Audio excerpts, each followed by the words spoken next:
Alhamdulillah, dalam kesempatan malam hari ini kita masih diperkenankan Allah dalam rangka tholabul ilmi yang khusus tentang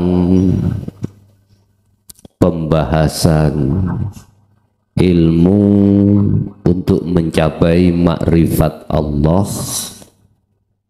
yang itu jelas-jelas telah dibimbingkan oleh baginda Rasul, walaupun banyak yang tidak mengakuinya. Tetapi alhamdulillah pada detik ini saya akan membahas tentang cara yang sangat mudah ketika sholat itu dalam keadaan khusyuk. Cara yang sangat mudah ketika sholat itu bisa khusyuk, atau kami akan membahas judul iniku as-sholatun daimun, sholat daim atau sholat yang langgeng. Lah, berbicara tentang sholat, di sini ada dua pandang sudut antara ahli hijab dengan ahli suhud, antara syariat dengan hakikat itu beda. Tapi tujuan substansinya sama, atau dalam istilah lain ada dua orang sama-sama membawa senjata, satu bidikan sama tapi enggak kena, yang satu bidikan satu titik sama tapi kena. Dalam istilah lain seperti itu. Pertanyaannya, mengapa sama-sama senjatanya, yang dibidik satu tujuan tapi kok enggak sama? Jadinya satu gak kena, satu kena. Apa sebabnya? Jawabannya mudah, Pak. Yang satu ini bukan perkara ahli tembak ambek mboten, sama-sama ahli tembak. Yang satu menembaknya dengan keadaan buta, yang satu menembaknya dalam keadaan tidak buta. Dalam hikam dikatakan, apakah sama orang berjalan menuju satu tujuan antara yang buta dan tidak buta? Jelas jawabannya tidak sama. Lewat surat Al-Baqarah ayat 238, Pak. Allah dawuh, hafidhu alas sholawah. Mungkin mengke ditingali ning gini Qur'ani Al-Baqarah 238.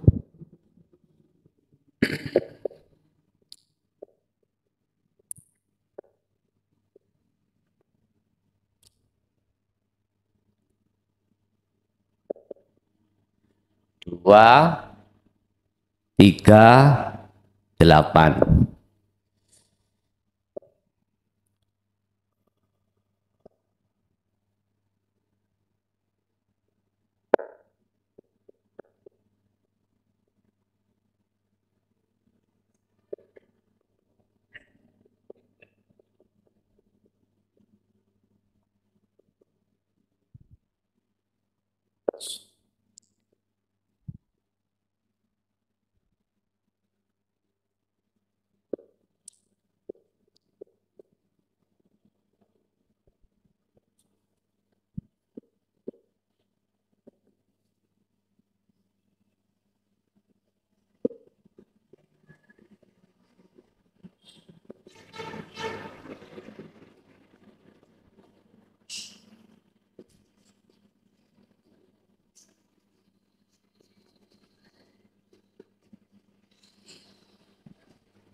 Hafidu jagalah reksonen sira kabeh ala sholawati ing atase piro-piro salat. Ini maksudnya sholawat itu yang 5 waktu. Iki bahasa syariat nggih. Was sholatil wusta. Iki nggak bisa diterjemahkan di bahasa syariat, Pak. Akhirnya khilaf. Khilaf niku beda pendapat. Wusta maksudnya itu tengah-tengah. 5 itu yang tengah adalah 3. Ada yang mengatakan maghrib. Tengah-tengah ada yang mengatakan asar. Wis macam-macam. Udah khilaf.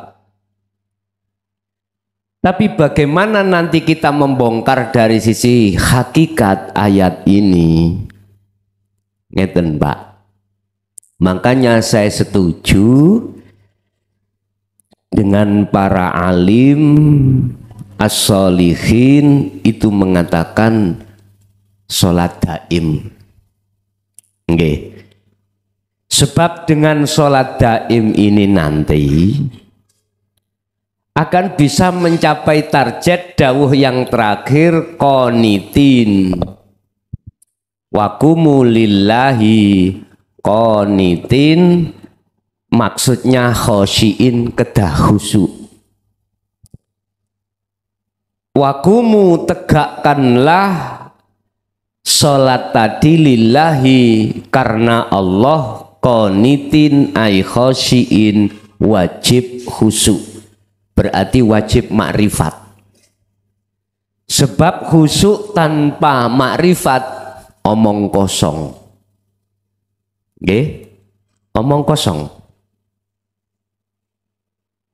Ruh belum makrifat Allah masih wis dadi, mohon maaf kiai ya.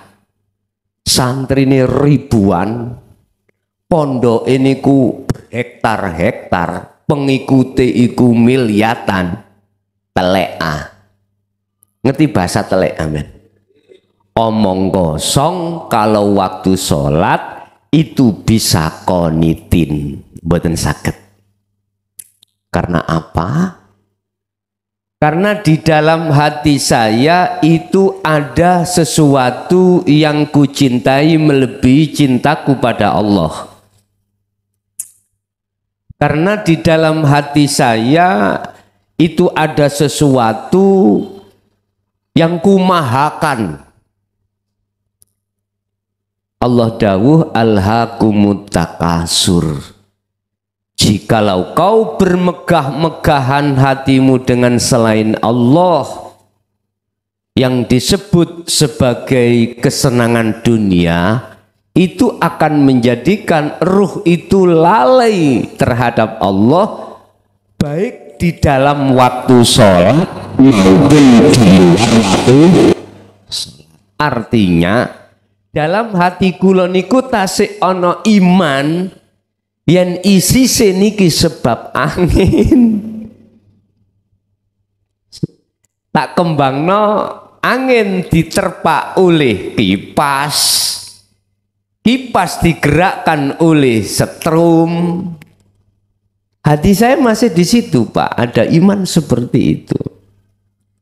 Jadi tidak bisa siapapun kita, apapun status kita, tatkala dalam hati itu ruh masih bercinta selain Allah, nggak bisa untuk khusyuk mboten saged. Sampai Gusti Allah, sampai Kanjeng Nabi pernah dawuh, para sahabat, siapa di antara kamu yang bisa sholat khusyuk tak kasih serban hijau. Lah ngeten nggih. Ora eneng sing bisa. Sekalipun Sayyidina Ali, kecuali Sayyidina Ali, itu pun ketika salam hatinya masih ingat serban hijau, batal semuanya. Bapak Ibu, coro syariat sing dimaksud sholat iku gerake jasad. Awalahu bitakbirin wa akhiruhu bisalamin. Dikawiti takbir, dipungkasi salam, berarti jasad. Tapi harus kita ketahui di sini ada ayat wassolatil wusta. Ini baru dari sudut kacamata hakikat bisa menjawab, dan ini sepakat. Tidak ada khilaf, tidak ada. Al-wusta itu tengah, berarti maksudnya hati. Hati maksudnya ruh. Ini bisa dikuak hanya di dalam kelas hakikat. Di kelas syariat mboten wonten, tidak ada. Makanya menjawab al-wusta itu adalah as-sholatun daimun, sholat sing langgeng. Berarti sholat yang dilakukan si roh, bukan si jasad, bukan. Nek si jasad ya iku mang 5 waktu kuwi. Nek si ruh iki sholatnya tarkib, definisinya sholat mungguh hakikat yang dilakukan oleh ruh adalah biliko ilah. Di sini Qur'an jawab biliko ilah. Tetemune roh terhadap Allah. Iku sing kula maksud adalah makrifat niki, Pak.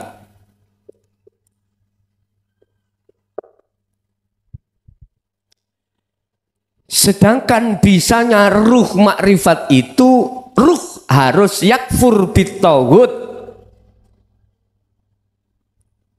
Harus keluar dari penjaranya hawa nafsu. Kalau belum keluar dari penjaranya hawa nafsu, nggak bisa, Pak. Tidak bisa.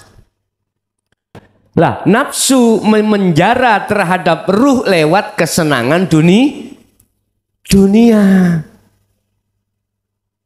Ruh dikatakan terpenjara manakala ruh berkasih mesra dengan selain Allah.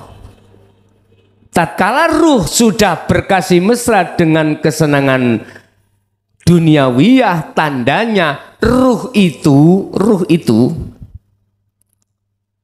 punya iman bahwasanya sing mabur-mabur miber niki lawa.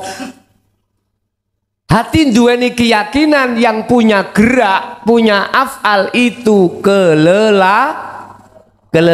Yang niku shotingen lah kelelawar di pasien. Ya, wis jelas nggih. Tapi sadar atau tidak sadar hati sampean, siapa di dalam dan di luar kelelawar itu? Ayo. Allah jelas hidup. Wal awwalu wal akhiru wadzahiru wal batinu. Tanpa hidup di situ bisa tah kelelawar iku mabur? Ora iso. Wong iku laksana al-a'mal suwarun qaimatun. Iku laksana patung, Pak. Patung iku manakala tidak dikasih, tidak ada hidup di situ, patung itu pasti akan nggak bisa gerak. Ya Allah kei ayat seperti ini. Pertanyaannya, iman sampai ini kemana? Ke makhluk kelelawar itu atau ke hidup? Karungoten, mestinya harus ke hidup.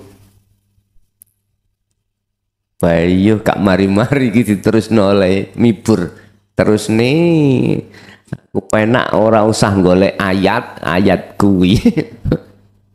Bapak Ibu hadirin jamaah rahimakumullah. Kedua, kita tidak akan pernah mau kalau nyun sewu ruh itu bersenang-senang di dalam kunjorone nafsu. Kita tidak akan pernah mau ketika saat Allah mendatangkan ajaran dinul haq dari Rasulullah pasti ditolak. Karena apa? Jelas ajaran di syariat itu mohon maaf dia menolak, bertolak belakang dengan ajaran hakikat.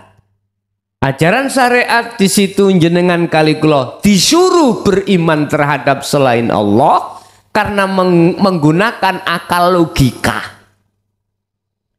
Pandangannya memandang dari sisi makhluk. Kalau ajaran dinul haq justru hanya pada Allah iman itu, pandangannya terhadap hidup yang berperan dan segala-galanya. Kembali kepada as-sholatun daimun atau sholat wusta.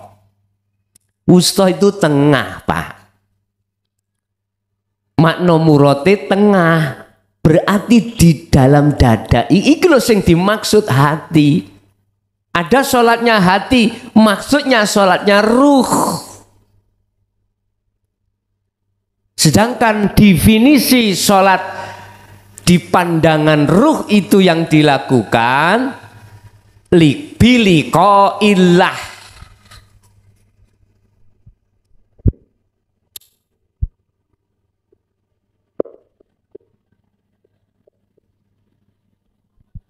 Liko itu bertemu Allah atau makrifat.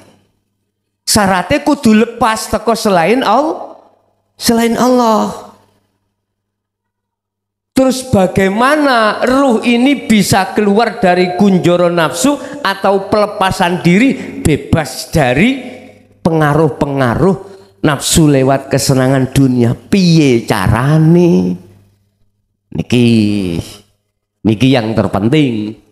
Bagaimana caranya kita lepas, ruh itu lepas dari kunjoronya, penjaranya hawa nafsu yang disebut kesenangan dunia, sebab hanya dengan cara untuk pelepasan diri inilah yang namanya ruh bakal bisa liqo bertemu pada Allah. Udah, kita diperingatkan Allah dalam satu ayat, qad khasyiral ladzina kadzdzabu biliqaillah. Itu kok surat apa niku?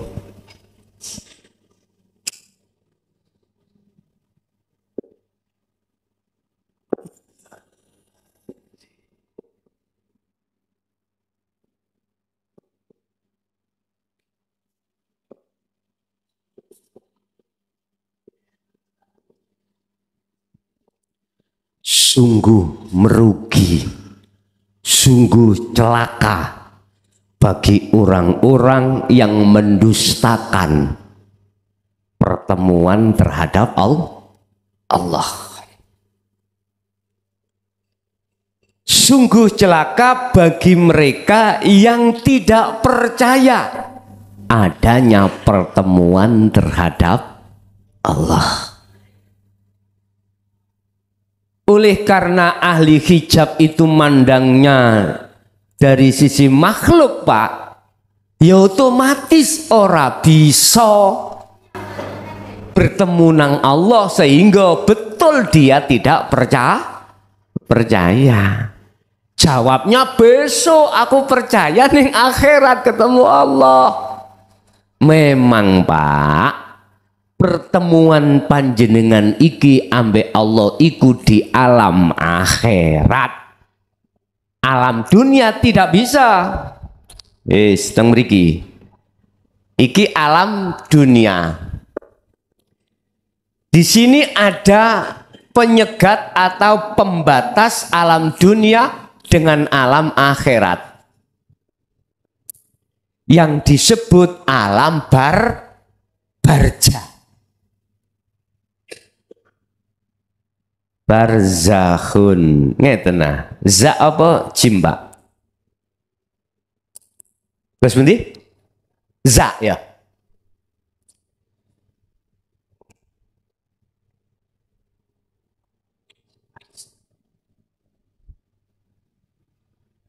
Barzakhan. Niki alami Pak. Alam di mana ketika ruh dimasukkan alam itu, dia tidak akan pernah bisa kembali ke dunia dan tidak bisa ke akhirat sebelum ila yaumi yub'atsun, sebelum hari kiamat, hari kebangkitan. Wa min waraihim barzakhun ila yaumi yub'atsun. Teng mriku. Udah. Memang tidak akan bisa bertemu namanya ruh itu terhadap Allah manakala di dunia. Tetapi kalau kita sudah masuk di ranah hukum hakikat, maka dunia jadi akhirat. Dunia jadi akhirat manakala barzakhun iki pun boten enten. Iki lak dinding toh Pak. Niki dinding pembatas antara dunia dan akhirat. Oleh karena dunia di dalam hati panjenengan sudah lebur, penutup pembatas yang disebut syahwatud dunia dalam hati jenengan sudah tiada, maka barzahnya sudah tidak ada. Maka otomatis dunia dalam segi zahir ada, tapi dunia dari segi batin jenengan sudah tidak ada. La maujudan illallah. Nah di situ. Dunia bagi orang lain masih ada, tapi dunia bagi ahli syuhud sudah tidak ada. Berarti sudah di akhirat. Pertanyaannya, beliau-beliau ini besok kalau meninggal, apakah beliau itu juga dimasukkan dalam alam barzah? Tidak, karena di dunia barzahnya sudah tiada. Mengacu pada ayat apa? Mengacu pada ayat barang siapa saat di dunia ya hatinya nek cara ayate wonten mafhum mukhalafai, di dunia masih gelap pada Allah, buta pada Allah, di akhirat pun juga buta. Berarti kebalikannya, barang siapa saat di dunia sudah tidak buta pada Allah, maka di akhirat pun tidak buta.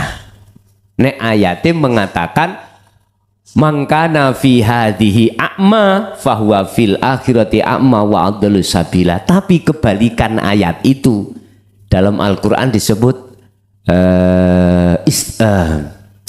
mafhum mukhalafah, disebut arti kebalikan. Kebalikannya buta berarti tidak buta. Jelas wis. Bapak Ibu hadirin, kembali kepada sholat wusta. Berarti itulah sholatnya ruh. Tadi tarkibnya pertemuan ruh terhadap Allah. Lah pertemuannya ruh pada Allah itu tidak hanya di dalam sholawat, tidak hanya. Karena jasad itu tidak hanya melakukan sholat 5 waktu saja, ndak. Makan, minum, bekerja, gitu. Lho niki lho yang dikatakan Allah dalam surat Qasr niku. Surat Asr ya. Wal asri. Demi masa Allah dawuh.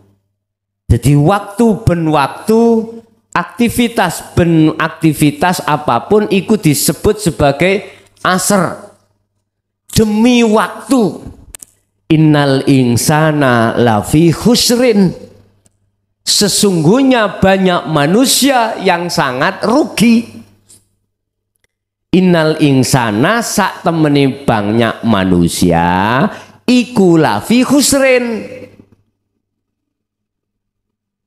Di dalam kerugian yang besar. Yang dimaksud kerugian itu Bapak Ibu, baik aktivitas sholat secara syariat maupun tidak, dia lalai dari Allah. Mengapa dia lalai? Karena dia hatinya terkunjoro, terbarzah dengan duniawiyah. Alhaakumut takasur hatta zurtumul maqabir. Hal itu sampai mati. Sampai Allah mengatakan kalla saufa ta'lamun summa kalla saufa ta'lamun. 2 kali Pak dikatakan.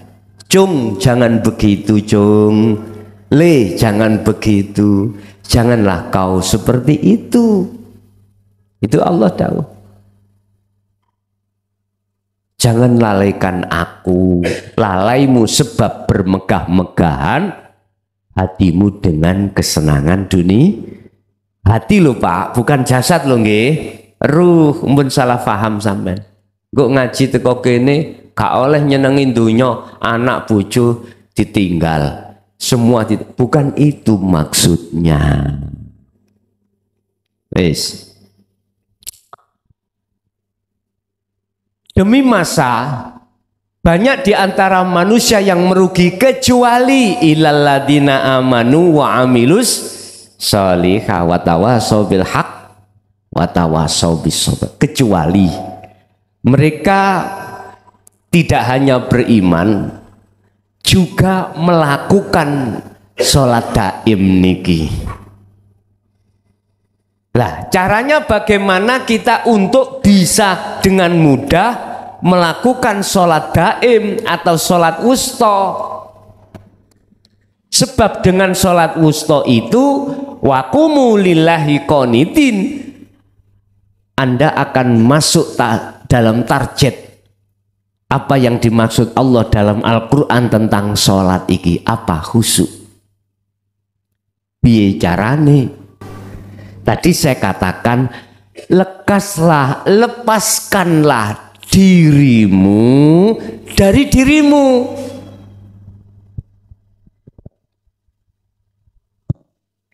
Satu, lepaskanlah dirimu dari dirimu. Wah itu piye iki? Ini Pak sing kula maksud jenengan keluar dari penjaranya hawa nafsu. Nafsu memenjara kita dengan kesenangan dunia itu sehingga kita itu mengakui selain Allah itu.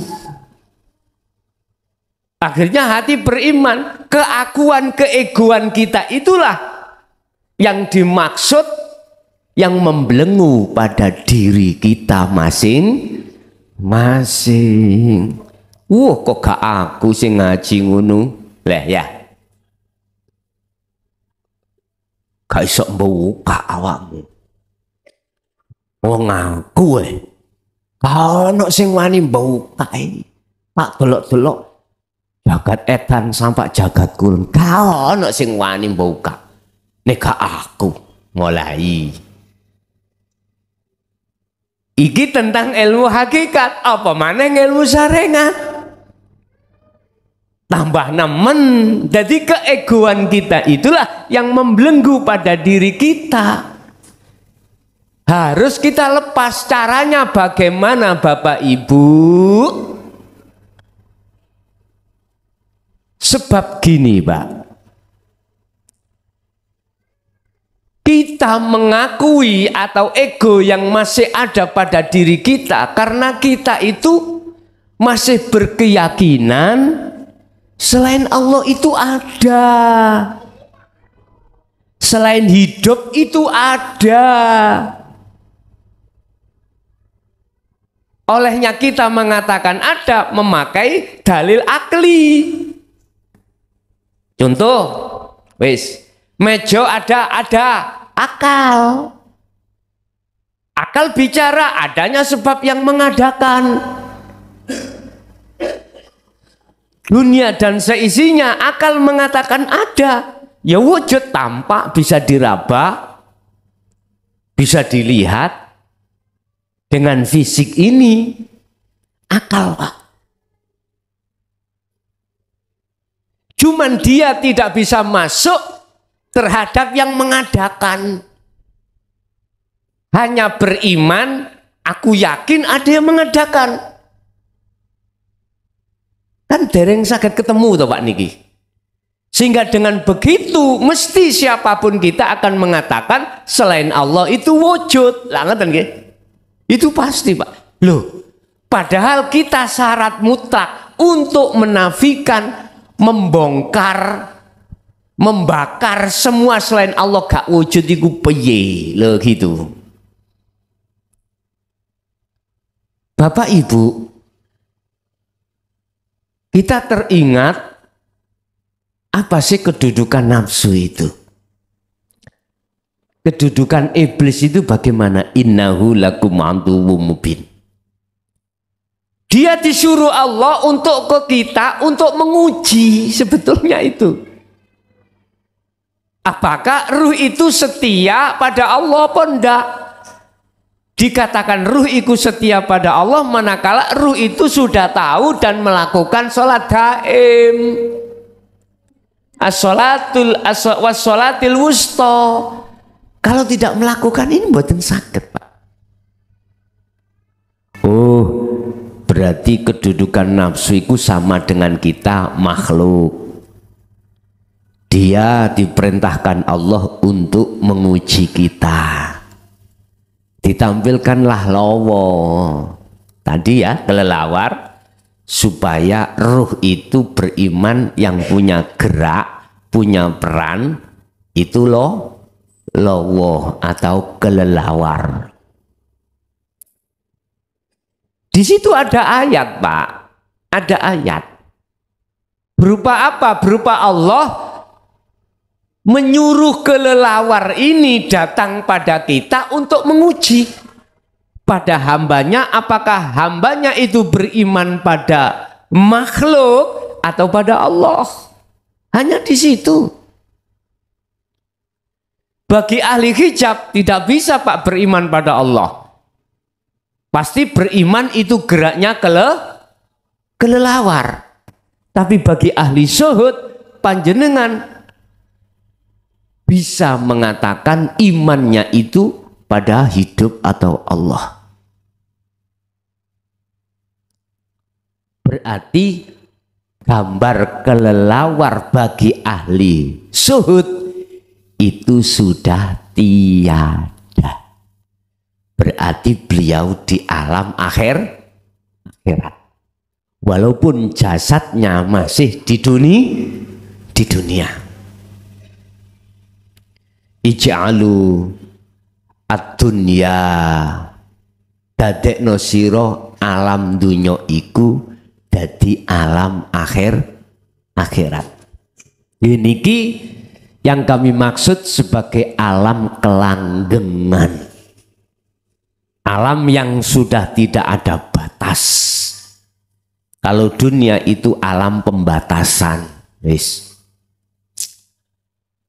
Terus caranya kita menafikan, menghanguskan, membakar wujudnya selain Allah yang ada di dalam hati bagaimana? Mung sederhana. Makanya tadi saya katakan cara dengan mudah sholat khusyuk. Wis. Niki sing sampean pegang. Niki lho substansinya wonten mriki. Lewat surat Al-Ahzab. Di situ dikatakan ya ayyuhalladzina amanu dzkurullaha dzikron kasiron. Wahai orang-orang yang beriman, iman iki maksudnya sudah menerima ajaran dinul haq Pak. Jadi maksudnya amanu subjeknya itu orang-orang yang hatinya sudah menerima ajaran Allah di jalur hakikat. Iki maksudnya amanu. Nah, orang-orang yang hatinya belum bisa menerima ajaran dinul haq disebabkan karena bersenang-senang hatinya terhadap selain Allah, itu mboten masuk amanu. Disebut walladzina kafaru. Mohon maaf Pak, kula mboten mengkafirkan orang, mboten lho, mboten. Saya tidak punya hak untuk mengkafirkan roh, itu nggak punya hak. Kafaru itu orangnya Pak. Sifate ingkar. Ingkar itu menolak. Menolak apa? Menolak ajaran dinul haq. Loh ini. Mengapa dia menolak? Karena dia bersenang-senang mengutamakan perkara dunia itu sesuatu hal yang amat penting. Padahal sudah dikatakan ad-dunya mataul ghurur. Kesenangan dunia itu sangat menipumu. Wujudin dunya iku menipu. Loh di situ. Nggak sadar Pak kalau kita ditipu. Karena kita bersukaria dengan nafsu dalam diri kita masing-masing. Terus kuncinya apa? Untuk bisa merontokkan wujudin dunya niki bagaimana? Bagaimana caranya kita untuk mengusir keakuan diri ini? Di sini kan lepaskanlah dirimu dari dirimu. Iki ego. Rumongso awake hamba iki yang berperan berwujud iku kudu dilepas dengan cara bagaimana? Sederhana Pak. Teman sederhana. Dikira sira kabeh kelawan dzikir saukeh-ukehi. Yang dimaksud dzikir iki dzikir yang bagaimana? Adzikru bimakna lugat adalah ingat. Maknanya secara lugat dzikir ya.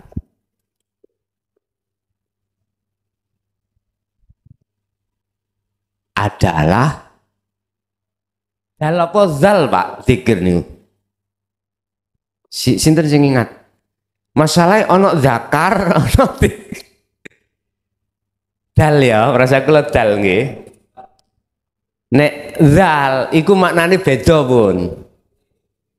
Wong lanang nek zal. Wis. Dal apa dal? Dal nggih. Oke.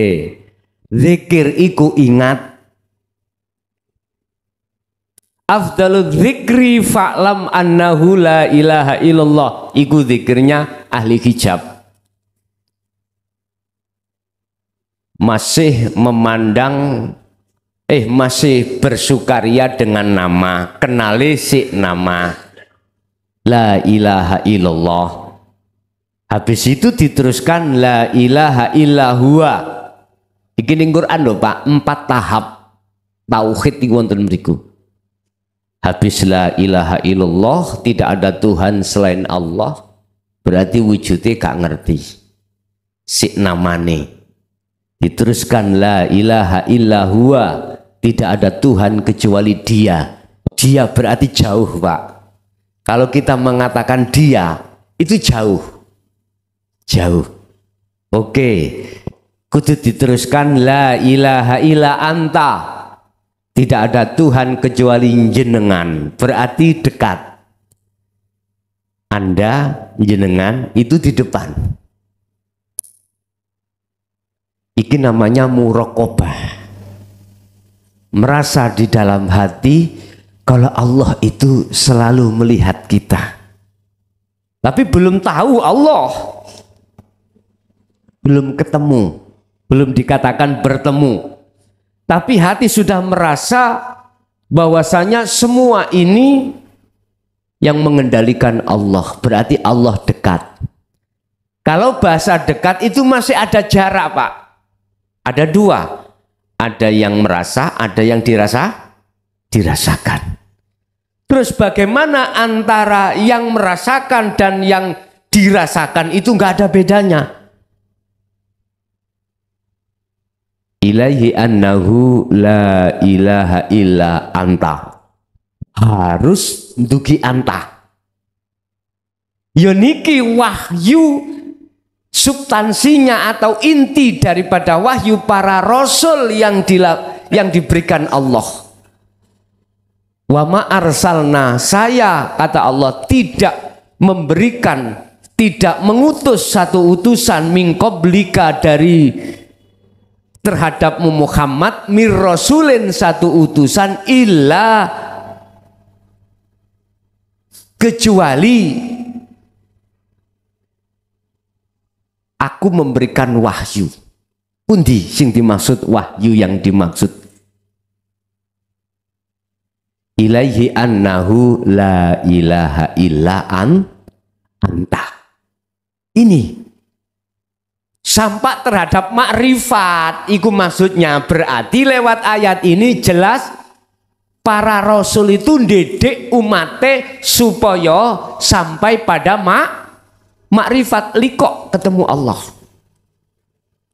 Wajib, makanya saya mengatakan wajib umat manusia khususnya umat Islam makrifat datang Allah. Wis. Zikir itu tahapan mang Pak ya. Jadi ini tak simpul no masalah zikir secara istilah adalah sing wis lungguh ning antah ambek ana lo ya. Hati sadar dan menyadari bahwasanya semua apapun yang terjadi pada diri jenengan di tengah-tengah masa usri, di tengah masa yusra, di tengah masa waktu apapun, itu yang mengendalikan, yang berperan hanyalah hidup. Hati sadar dan menyadari hanya Allah yang berperan. Berarti iki jenengan wis duduk di zikir la ilaha illa anta. Sampun. Berarti jenengan kuncinya untuk menghanguskan dunia dengan zikir. Yang dimaksud zikir itu adalah sirul asror. Didorong dengan zikir sir.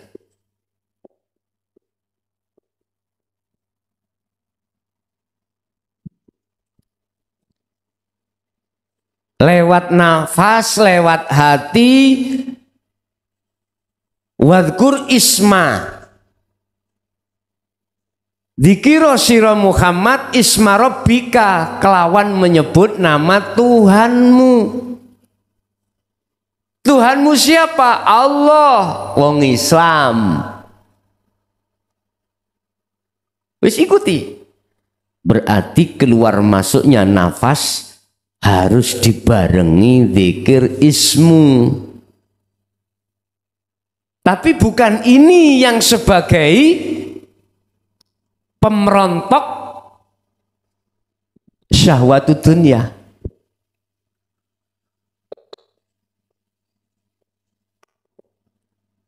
Bukan niki, bukan zikir sir niki. Tetapi sirul asror inilah sebagai perontok daripada kesenangan dunia dalam hati. Baik wujudnya, manfaatnya, mudorote, lepas semuanya. Atau dalam arti tak ibarno ngeten Pak.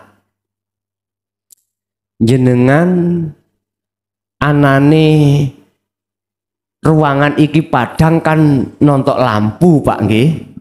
Sinar yang ada di lampu niki. Itu laksana dzikir sir. duduknya tauhid la ilaha illa anta. Tetapi kalau duduk nasirul asror, bukan ini, tapi setrum yang tidak kau perhatikan tadinya itu. Anda harus menyatu pada setrum, bukan sinar pada lampu ini. Nah terus bagaimana? Ya gini, tolong setiap saat dan waktu hati panjenengan harus melakukan dzikir sir dan sirul asror. Pun niku tok.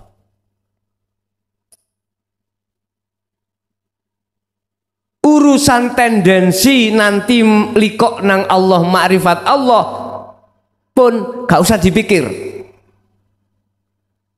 Sebab sebagai tugas panjenengan kali kula illa liya'budullaha mukhlisina lahuddin, hanya menyembah. Udah kita laksanakan, mempraktekkan dengan dzikir, sebab dengan dzikir tersebutlah menjadikan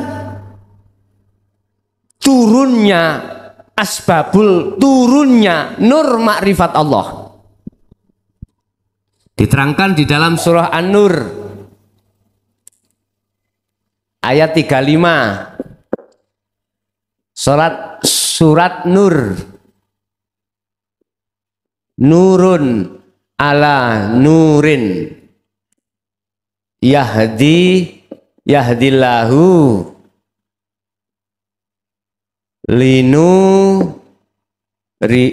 linurihi. Nurun ala nurin yahdillahi linurihi mayyasa.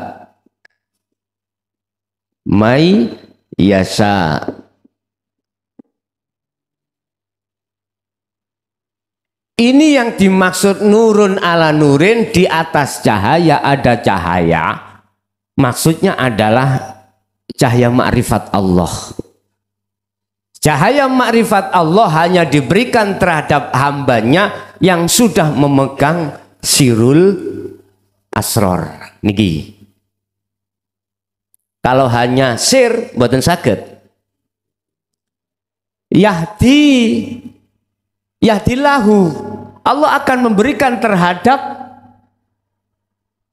cahayanya itu hanya man ing wong yasa'u kang ngarepake sapa Allah ing man, berarti hanya orang yang dikehendaki.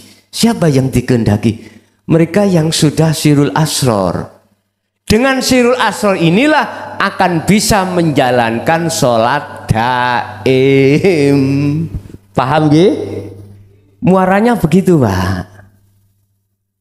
Sholatil wusta akan bisa terjadi. Kalau sholatil wusta bisa terjadi, maka berikutnya wakumu,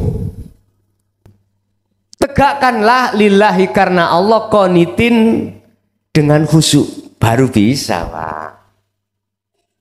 Qanitin dengan makrifat Allah baru bisa. Berarti kuncinya makrifat likok datang Allah, pada Allah itu ada di sirul asror. Jelas nih? Urusan kapan kita itu dilikokno terhadap Allah, jangan dipikir, sing penting jalakno zikir beres wis. Iku urusane Allah.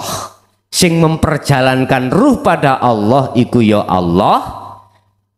Yang memiliki peran berjalan itu juga Allah. Kita gak usah pusing-pusing, greges, angen-angen, aku kok gak likok-likok yo. Gak usah. Sudah cukup bagi kita. Illa liya'budullaha mukhlisi dalahuddin. Udah cukup kita menghadap. Berarti sholat wusta iku tempatnya bisa di waktu masa jenengan dahar, minum, aktivitas apapun jasad. Ruh menjadikan lapangan di masa itu sebagai Thariqah dalan untuk bertemu Allah. Jadi thariqahe wong ahli syuhud itu bukan sing terkenal organisasi Sidikiyah, Qadariyah, Nasabandiyah, bukan itu Pak. Thariqahe macem-macem.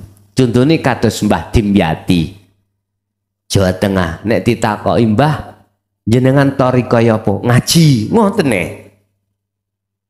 Salat. Pokoknya aktivitas itu dijadikan thariqah. Jalan, memang benar Pak. Kalau sudah tahu memegang sirul asror, akhirnya sampai pada fana'u dzikri, dia akan pasti tahu sebenarnya thariqah itu yang bagaimana sih. Thariqah itu jalan. Jadi beliau akan mengatakan semua aktivitas ikut thariqah. Termasuk organisasi yang disebut ada yang Nasabandiyah, ada Qadariyah, ya ikut thariqah. Ngaten Pak. Lah, pertanyaannya, kita yang sudah ngaji babakan ilmu tauhid, nyun sewu nggih, terus ya sudah memegang sirul asror, apakah perlu kita masuk thariqah pada umumnya? Pertanyaan nggih. Jawaban kula secara pribadi, mohon maaf, bukan berarti saya nggak ngolehin, itu hak asasi. Hemat saya, Anda itu sudah megang thariqah. Sholat ikut thariqah. Eman-eman waktu sampai openono dzikir yang saya maksud tadi. Zikir yang dilakukan oleh ruh untuk bisa liqa pada Allah. Udah. Wah, kalau kurang sergus, kalau penak kumpul-kumpul thariqah, oh monggo, iku hak asasi. Jelas nggih? Tadi makanya saya katakan saya tidak menyalahkan, saya tidak menghalang-halangi. Saya berdasarkan hemat waktu, keadaan sikon. Kita itu sudah meh game, ya toh?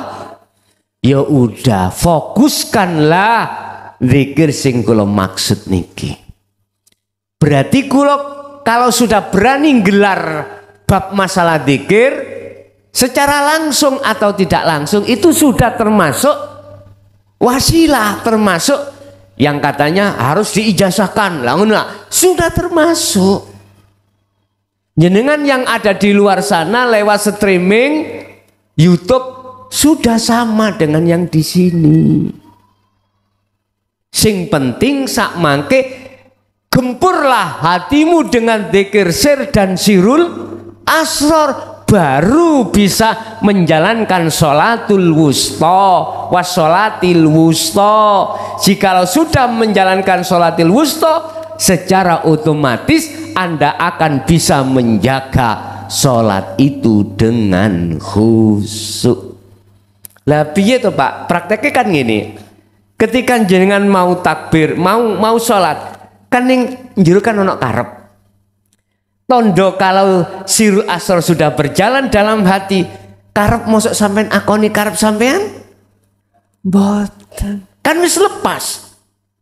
Diri sampean itu kan sudah terlepas dalam hati toh. Kari tinggal dirinya siapa? Allah toh. Loh inilah inti ajaran Rasulullah itu di situ. La ilaha kawat dek nih rek. Illa ana. Wis.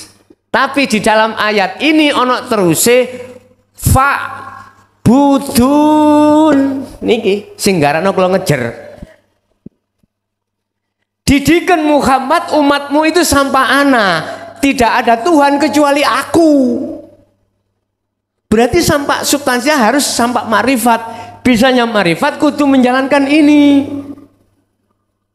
Bisanya kita sholatil wusta, sholat daim harus memegang sirul asror. Sebab kelawan hanya dengan kelawan dzikir sirul asror lah yang menekan ruh ini tidak beriman terhadap selain Allah. Nggih mohon maaf, akhirnya jenengan mengke bahasa jero ngomong sing jabut Nyawa itu duduk malaikat, tapi Gusti itu nanti. Terus bagaimana ini kalau kita tarik ke syariat? Gak tabrakan nah. Ngene, tabrakan gak tabrakan iku terserah jenengan. Iku iso jadi tabrakan manakala bahasa dalam jenengan keluar no. Itu nanti tidak akan menjadi tabrakan manakala bahasa njobo sampean ucapkan tetap malaikat, tapi iman sampean iki Allah wis gak tabrakan. Nggak tabrakan.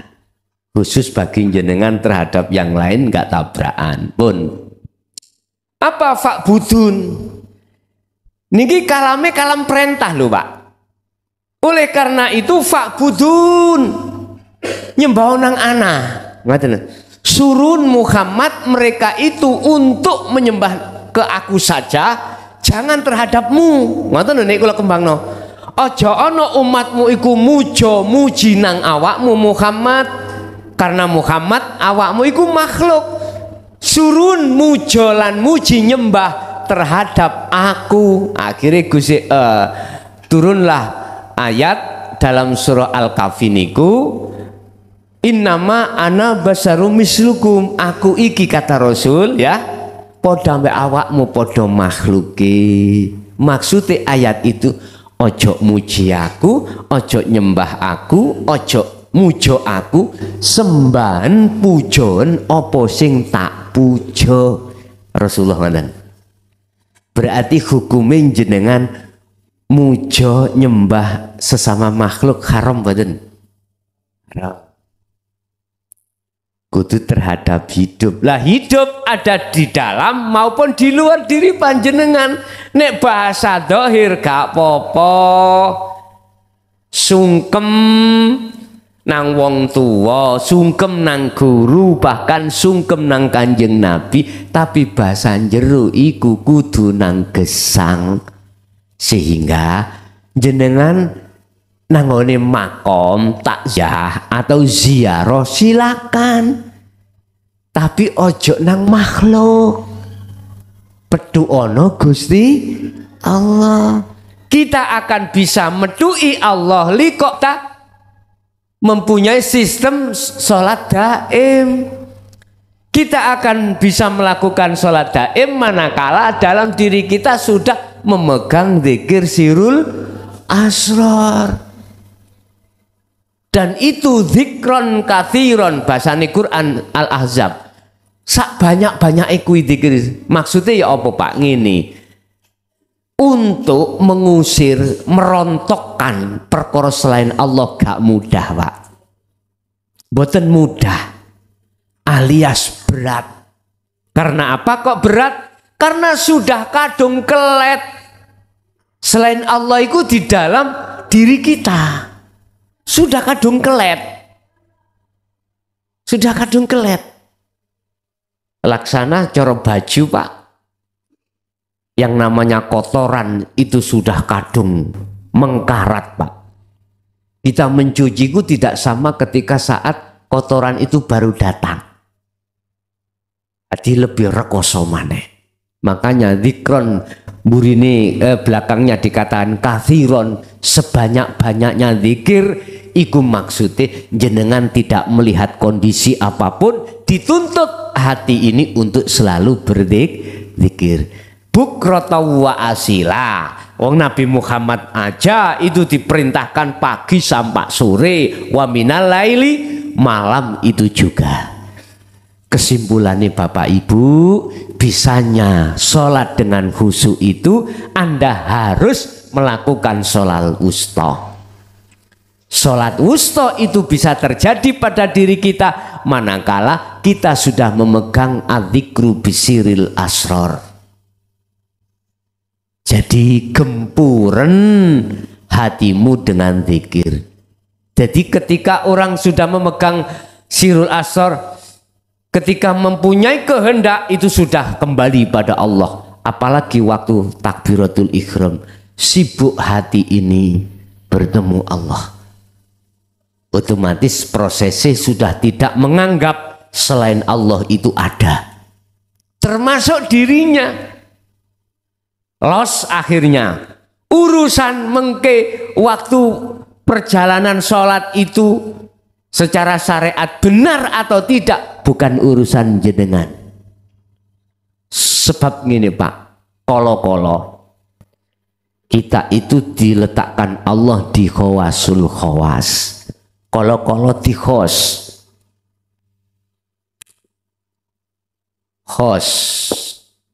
atau khawasul khawas.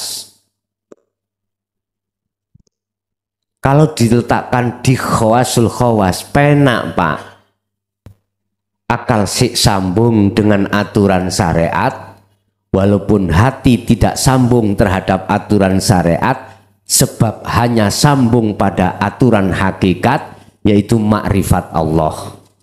Iki kalau dijadikan imam jalan Pak. Tapi kalau kita diletakkan di khos beda. Isa uga mari rukuk jenengan langsung sujud. Lah.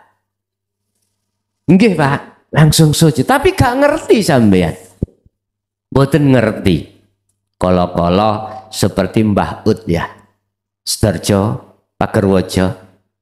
Enak-enak sholat dicoplok sarungi. Sih coba terus bundi rusak enggak aturan syariat?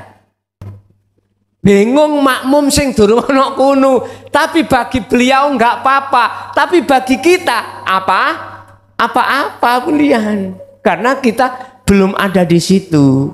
Sing jelas hal yang seperti itu di khos atau khawasul khawas jangan dipikir iku urusane Gusti. Sing penting bagaimana panjenengan waktu sholat itu sudah meniadakan selain Allah. Udah beres pun. Caranya dengan dzikir sirul asr niki. Bimbingannya dzikir sirul asr itu kan pertama jenengan iki sudah tidak beriman selain Allah yang jenengan rasakan. Alias sampai hanya merasakan kehadiran Allah dalam hati panjenengan, baik melalui di depan, di kiri dan lain sebagainya. Proses niku sebagai proses penghancuran selain Allah. Nanti kalau sudah duduk di ainul basiro, yo tidak ada lor kidul etan kulon, wis mboten enten sebutan ngoten niku. Lah terus mungkin nek salate ngadep pas ngadep ngalor ya apa? Misale, lho gak ono lor kok ya apa sih awakmu iku? Monggo dheweke lor ya enggak ada, kidul ya enggak ada, kilen etan ndukur nisor sudah tidak ada, bagi dia enggak ada.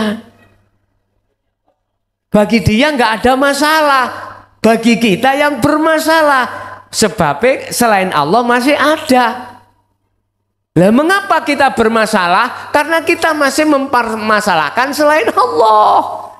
Loh di sini loh persoalannya. Bagaimana kita tidak mempersoalkan selain Allah? Yo tiadakan selain Allah dalam diri kita. Bahasane ngoten, Pak. Hanya dengan cara wis terusno ati iku setiap detik berzikir niki. Urusan dadine kaya apa wis gak usah dipetung wis. Makanya ahli syuhud itu Pak, mosok mitung ganjaran nak mboten dah? Ganjarane gak dipitung, surga gak dipitung, apa maneh daharane fisik, ombenane fisik ora dipitung. Sing penting illa liya'budullah, hati bertemu Allah. Jadi dengan mudah caranya kita sholat yang khusyuk. Saya ulangi, harus wassolatil wusta, sholat daim iki. Itu bisa terjadi pada hati panjenengan manakala jenengan iki ngasto sudah memegang adzikru bisiril asror. Makanya malam ini atau dulu-dulunya, walaupun saya tidak secara lugot tak ijazahno iki nang awakmu, iku wis otomatis. Sudah otomatis bawalah zikir ini sebagai cara untuk kita sholat dengan khusyuk. Bisa Pak. Mudah toh Pak nggih? Mudah bagi panjenengan. Tapi bagaimana ahli hijab? Mencak-mencak Pak. Sawaun alaihim a'andzartahum am lam tundirhum la yu'minun. Ojo maneh, jangankan kita itu mohon maaf bisa menerima ajaran ini krungu tok munek-munek. Boten purun. Mangane di situ dikatakan sama saja diberikan atau tidak tetap la yu'minun tidak percaya. Saya mengajarkan hal ini harus bisa dibuktikan. Jadi tanda salah satu ajaran itu benar harus bisa dibuktikan. Ya coba sampean buktekno. Engko nek gak cocok gak usah ngaji. Gak usah ngaji. Kalau dhewe ya moh lah nek apa yang kuberikan itu tidak bisa dibuktikan. Lah, cara pembuktiannya gini ku wau. Coba masukkanlah zikir sirrul asr ketika Anda sholat secara syariat. Masukkanlah zikir sirrul asr ketika jasad ini melakukan aktivitas apapun. Bagaimana keadaan hatimu? Ayem apa ndak? Tentrem apa ndak? Nikmat apa ndak? Kalau tidak berarti nggak bisa dibuktikan. Mending nggak usah ngaji. Wis beres. Kula nggih penak turune ngomah gak kloyang-kloyong nanggone lamongan. Cobi jenengan buktekno.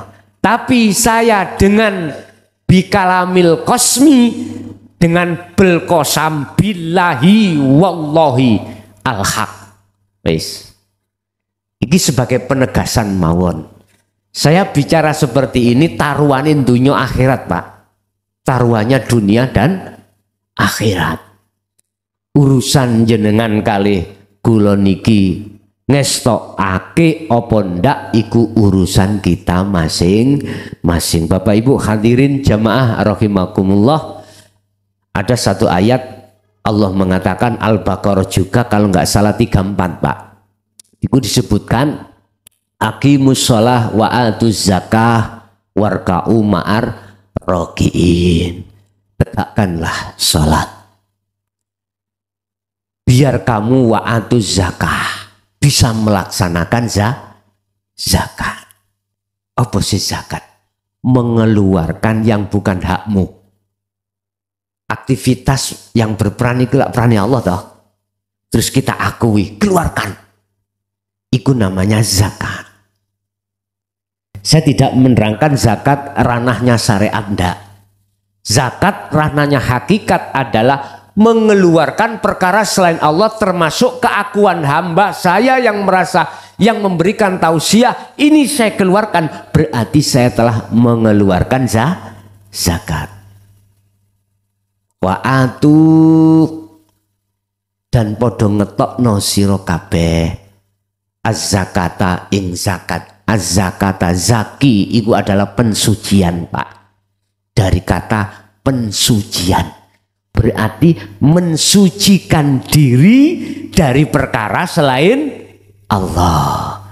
Warka'u podo ruku osiro kabeh ma'arrokiin bersatan beserta orang-orang sing podo ruku. Ruku iku tunduk ambek hukume Allah. Apa hukume Allah? Wastanibut taghut ani butullaha wastanibut taghut wa qala aidan yakfur bit taghut wa yu'min billah. Meninggalkan hukume Allah mek situ.